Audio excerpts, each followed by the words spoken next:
그래서 함께하는 게 얼마나 중요하고, 내가 넘어져서 일어날 수 없는 상황 가운데 있을 때, 혼자 힘으로는 도저히 버틸 수 없을 때 누군가가 내 손을 잡고 끌어줄 수 있는 사람,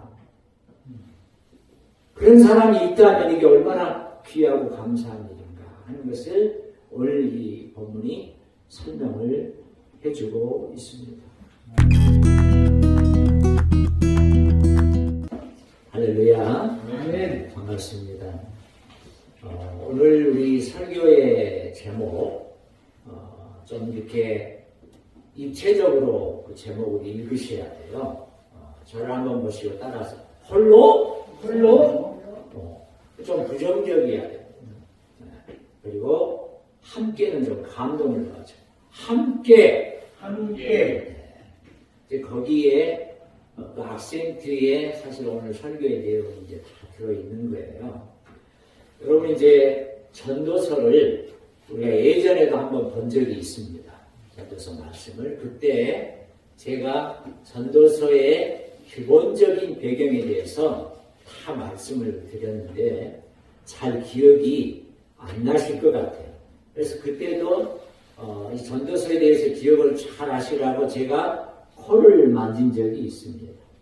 혹시 기억나세요? 네. 자, 우리 전도서 1장 1절을 보도록 하겠습니다. 다윗의 아들 예루살렘 왕 전도자의 말씀이라. 여기 전도자로 번역된 히브리어가 제가 코를 만졌죠? 네. 코헬렛. 따라합시다. 코헬렛. 그래서 이제 그때도 기억이 안 되니까 코 수술 헬렛. 네. 그때 제가 이제 그런 식으로 외우시라고 말씀을 드렸잖아요. 그럼 조금 더 잘 외우실 겁니다. 여기 전도자로 번역된 히브리어가 코헬렛이라고 하는 그런 히브리어 단어인데요. 거기에서 이 전도서의 제목이 정해졌어요. 그래서 천주교 가톨릭의 그 성경에 보면 코헬렛으로 전도서가 되어 있고요. 이 구약 히브리어를 신약 헬라어로 번역한 성경을 70인경이라 그러는데 거기에는 에클레시아스테스라고 번역을 했어요. 코헬렛이 헬라어로 에클레시아스테스로 이렇게 번역이 됐다 하는 것이죠. 그러면 이 코헬렛이라고 하는 뜻이 뭐냐? 칼이라고 하는 동사 어근을 따라가 보면 모으다라고 하는 그런 뜻이 있대요. 그래서 회중을 불러 모아서 그들에게 하나님이 주신 말씀을 가르치고 설교하고 전달하는 사람, 이게 코헬렛, 또 에클레시아스테스라고 하는 그 뜻의 이제 의미겠지요.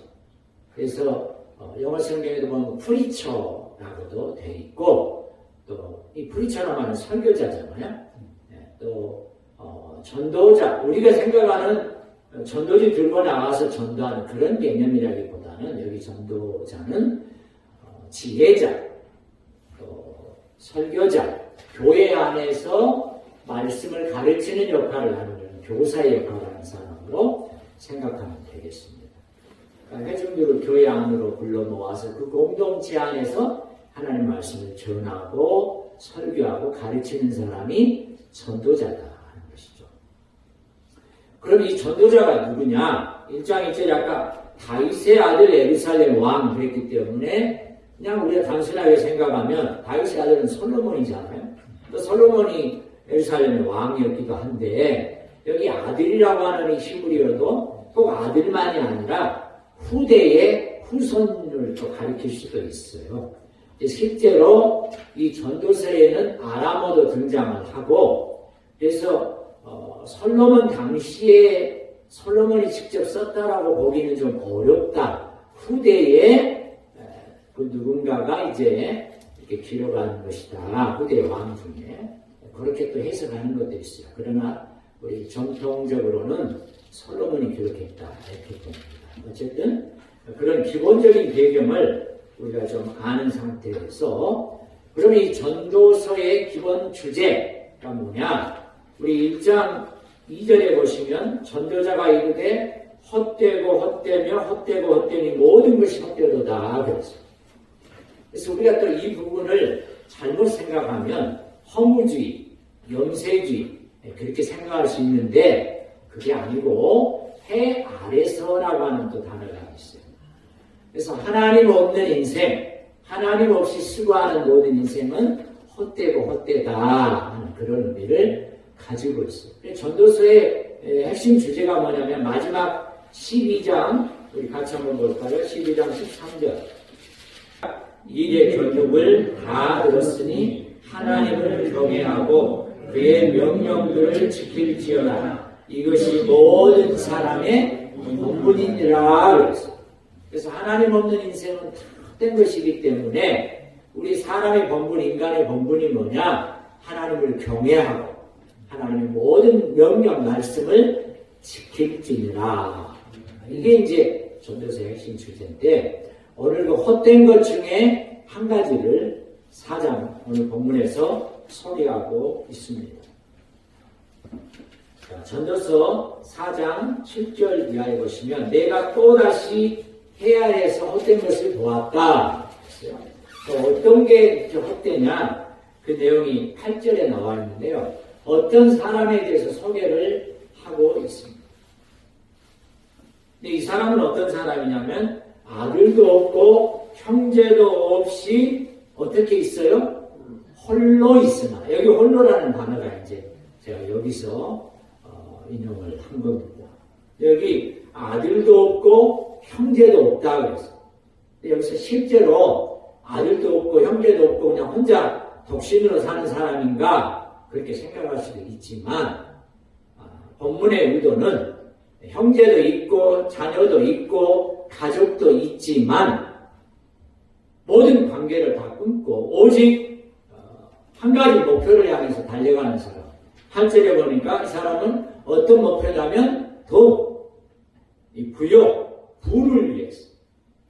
우리 그런 경우도 있잖아요. 결혼해서 아내도 있고 자녀들도 있는데 그냥 이 돈 버는 일에 목숨을 걸고 그래서 그냥 사실은 아내도 없는 듯 자녀도 없는 듯이 살아가는 그런 사람을 우리 주변에서 이렇게 볼 수가 있는데 그래서 이제 오늘 본문을 우리가 적용을 해보면 꼭 돈으로만 한정할 필요는 없다는 것이죠. 관계를 끊고 살아가는 사람. 뭔가 자기가 성취하고자 하는 그 목표를 위해서, 목적을 위해서 그 소중한 관계를 다 끊어버리고 이기적인 목적을 위해서 살아가는 사람으로 우리가 오늘 본문을 이해하면 좋겠습니다. 이런 사람은 사실 자기가 목표를 했던 걸 다 얻는다 해도 함께 나는 사람이 없잖아요. 함께 할 사람이 없기 때문에 가장 불행한 사람인 것이죠. 이 외로움의 감옥에서 갇혀서 나오지 못하고 살아가는 사람들이 많다는 것이죠. 오늘 본문 8절도 우리가 그런 의미로 좀 볼 수 있겠죠. 이 외로움의 감옥에서, 고독의 감옥에서 홀로 그렇게 힘들게 외롭게 살아가는 사람들을 우리가 본다 하는 것이죠. 그러면 이 문제를 어떻게 해결할 수 있느냐? 9절에 보니까 두 사람이 한 사람보다 나으면 그들이 수고함으로 좋은 상을 얻을 것임이라고 그랬어요. 여기 두 사람, 즉 함께 해야 한다는 것이죠. 함께 하는 것이 너무나 중요하다. 이 외로움의 문제, 고독의 문제를 어떻게 해결할 수 있느냐? 함께 하는 것이다. 여러분 창세기 2장 18절에 보시면요. 태초에 하나님이 이제 사람을 만드시고 인간을 창조하시고 다 좋으셨다고 그랬잖아요. 7일 동안 창조하실 때 첫째 날도 좋다. 둘째 날도 좋다. 마지막 또 사람을 창조하시고도 좋다고 말씀하신 하나님께서 좋지 않다라고 말씀하신 첫 번째 부분이 창세기 2장 18절입니다. 그 내용에 보니까 사람이 혼자 사는 것이 옛날에는 독처하는 것이 좋지 아니하니라 그랬어요. 그래서 아담의 돕는 배필인 하와를 하나님께서 만드시고 또 창조하신 것이죠. 그러니까 혼자 있는 것이 하나님 보시기에도 좋지 않은 것이다. 함께 하는 것이 좋은 것이다. 그런 내용을 우리가 예수님께서 제자들을 파송하실 때, 12제자를 파송하실 때 마가복음 6장 7절에도 보면 둘씩 보내셨다. 이렇게 말씀하고 있습니다. 함께 하는 것이 얼마나 귀하고 아름다운가 우리가 생각을 해야 됩니다. 또 에베소서 2장 22절 너희도 성령 안에서 하나님이 거하실 처소가 되기 위하여 그리스도 예수 안에서 함께 지어져 가느니라. 따라합시다. 함께 지어져 가느니라. 예수님께서 모퉁이 돌이 되시고 그리고 이 교회 안에 형제 자매들 모든 지체들이 함께 이렇게 교회라고 하는 공동체라고 하는 건물을 지어간다 하는 것이죠. 얼마나 귀한 말씀인지 몰라요. 그래서 목사 혼자 교회 건물 또 이 교회를 공동체를 세워가는 것이 아니고 성도들과 함께 여러분들과 함께 그래서 옆에 분 한번 바라보시면서 우리가 함께 좋으시죠? 네. 함께 지어져 가는 교회 공동체도 함께 지어져 가는 공동체다. 관계 속에서 그런 말씀을 하고 있습니다. 자, 그러면 왜 함께 해야 하는가?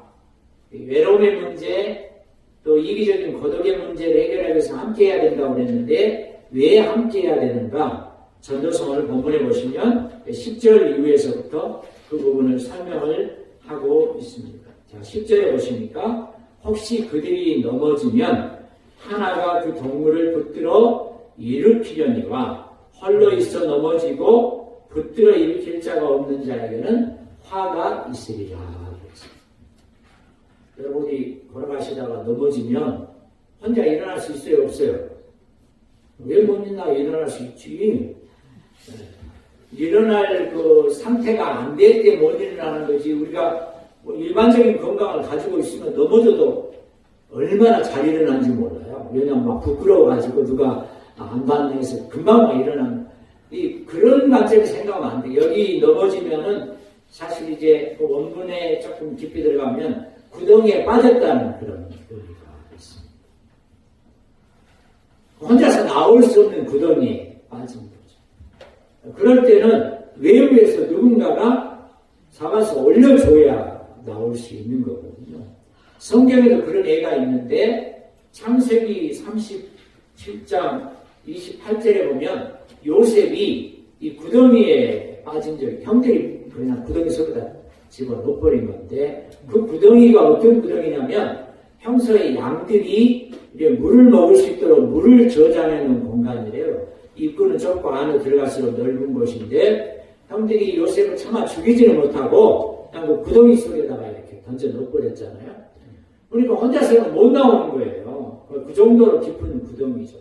나중에 형들이 와서 다시 이렇게 이제 구덩이에서 요셉을 끌어내준 장면이 창세기 37장에 소개가 되고 있습니다.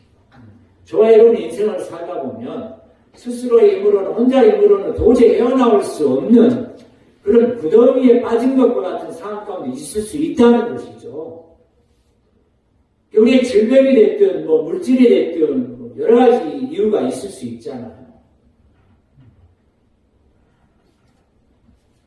그런 상황 가운데 누군가 이렇게 빼줄 수 있는 사람, 더울의 손길을 내밀어서 일으켜줄 수 있는 사람이 없다면 그 안에서 계속해서 그 상태가 악화되고 나중에 정말 불행한 그런 결과를 가질 수밖에 없다 하는 것이죠. 그래서 함께하는 게 얼마나 중요하고 내가 넘어져서 일어날 수 없는 삶 가운데 있을 때 혼자 힘으로는 도저히 버틸 수 없을 때 누군가가 내 손을 잡고 끌어줄 수 있는 사람, 그런 사람이 있다면 이게 얼마나 귀하고 감사한 일인가 하는 것을 오늘 이 본문이 설명을 해주고 있습니다. 그래서 어려울 때 친구가 진짜 친구다 하는 것이죠. 여러분, 우리가 뭐 잘 나가고 좋은 여건이 있을 때는 막 사람들이 막 모여들죠. 뭐라도 이렇게. 근데 진짜 우리가 어려움 나오면은 없는 것 같아요, 주변에. 가장 어려울 때 친구가 친구다. 그래서 이런 이 함께함이 얼마나 귀한가. 자, 그 다음에 이제 함께함이 왜 또 중요한가 하면 11절에 보니까 두 번째로 두 사람이 함께 누우면 따뜻하거니와 한 사람이 어찌 따뜻해야. 이것도 배경을 우리가 이해해야 돼요. 팔레스타인 그 환경 속에서. 팔레스타인, 지금 이스라엘. 그 팔레스타인은 이제 낮에는 엄청 덥고 뜨겁고 견디기 어려울 정도로, 특히 이 사막적 같은데, 모래적 같은 데는. 근데 저녁 어두워지고 해만 떨어지면 그냥 엄청 추워지는 거예요. 그래서 견디지를 못하는 거예요, 저녁에는. 그래서 혼자 자면 힘드니까 너무 힘든 걸 추워서, 그래서 두 사람이 곁에서 이렇게 보듬고 자면 따뜻해진다. 지금 그런 의미예요. 집에서 뭐죠, 혼자 잘 때 이불 덮고 자도 외롭고 그게 아니고, 실제로 이제 예전에는 야외에서 이렇게 잤잖아요. 팔레스타인 그런 환경 속에서 보면. 그래서 그 유대인들은 옷이 또 길어요. 이불처럼 쓰기도 하고 이제 그런 게 나오는데, 그런 그 극단적인 추위 속에서 함께, 또 그런 경우 있잖아요. 너무 추울 때는 누구라도 이렇게, 심지어는 강아지나 고양이만 안고 자도 온기가 느껴지듯이 그 함께함이 이렇게 따뜻하다.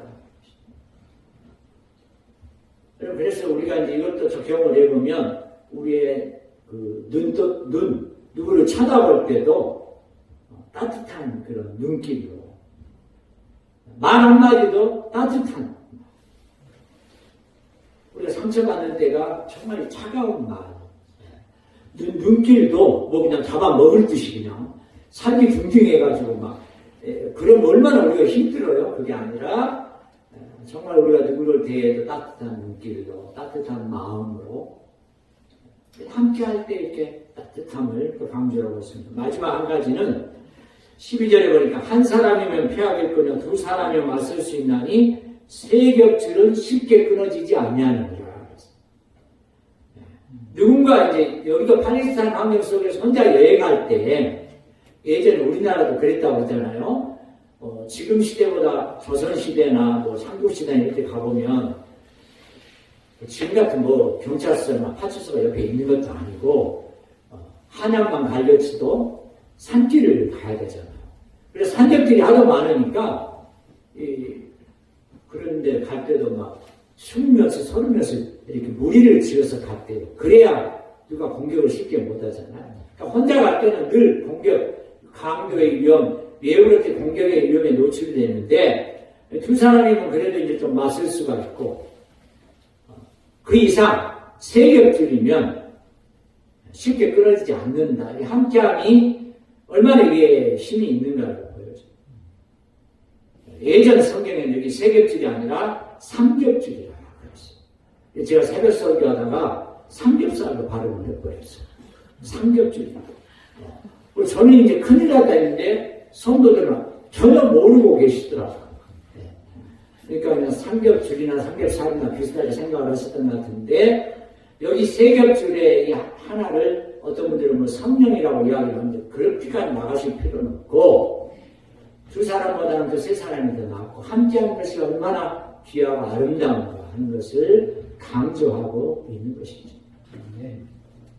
그래서 오늘 이제 우리 교회에 적용을 해보면, 참 교회가 그 역할을 감당을 해야 되는 것이죠.